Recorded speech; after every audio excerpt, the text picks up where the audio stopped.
Kebaikan berasal dari hati, ketulusan tampak tidak selalu datang lantaran untuk mencari pamrih. Inilah aksi sebagian masyarakat yang tergerak hatinya untuk mengurai kemacetan ketika melihat mobil ambulans kesulitan melintas di tengah padatnya ruas jalan ibu kota. Lantas bagaimana aturan yang berlaku untuk patwal sipil yang mencoba untuk mengawal ambulans? Bolehkah hal itu dilakukan?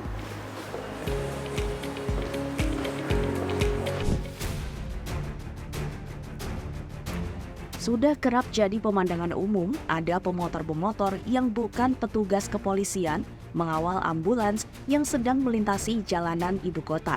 Bahkan ada pemotor yang seolah-olah pengawal ambulans dadakan menggunakan alat bunyi seperti sirine dan lampu rotator untuk membuka jalan.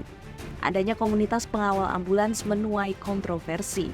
Di satu sisi, relawan pengawal ambulans punya niat mulia dari sisi kemanusiaan, terutama membantu ambulans. Namun di sisi lain, keberadaan relawan pengawal ambulans dianggap menabrak aturan sebab hak mengatur hingga pengawalan merupakan tugas kepolisian yang sudah dibekali pengetahuan.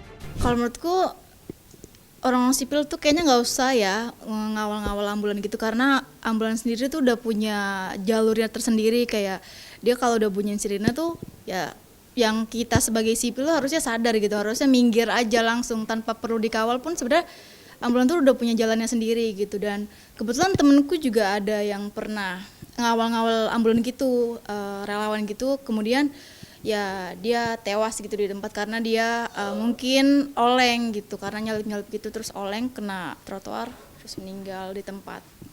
Jelas bahaya banget dong Mas, itu kan taruhannya nyawa kan gitu, dan dia juga nggak punya hak dan wewenang untuk mengawal ambulans itu sendiri.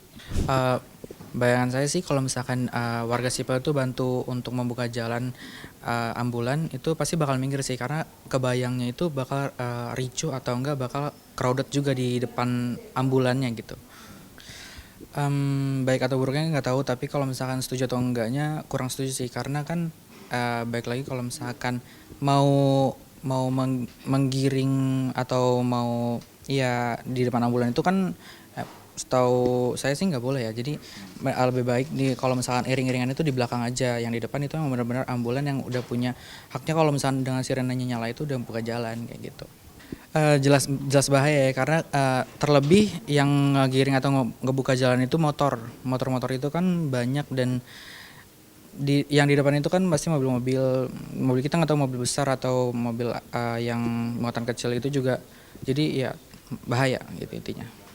Untuk masyarakat yang awal ambulan tentunya pernah lihat ya, ketika saya entah itu pergi ke kampus ataupun main, tentunya biasanya tuh banyak orang-orang yang sedang mengawal ambulan.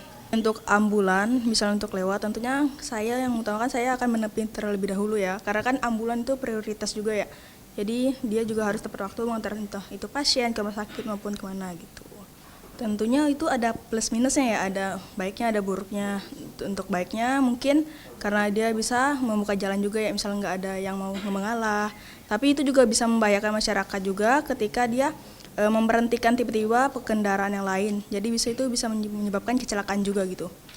Kalau menurut saya pribadi itu bahaya ya, karena kan dia kayak masyarakat biasa ya, tanpa ada instansi gitu. Jadi dia bisa membahayakan ketika di jalanan, apalagi kalau posisinya itu lagi di lampu merah. Ketika posisi dia lagi merah dan posisi kita lagi hijau, itu bisa membahayakan, bisa tabrakan. Kalaupun pengawalan ambulans diperlukan, yang berhak melakukan pengawalan dengan hak diskresinya adalah petugas kepolisian. Hal itu tertulis pada pasal 135 Undang-Undang Nomor 22 Tahun 2009 yang menyebutkan kendaraan yang mendapat hak utama harus dikawal oleh petugas kepolisian negara Republik Indonesia dan atau menggunakan isyarat lampu merah atau biru dan bunyi sirine.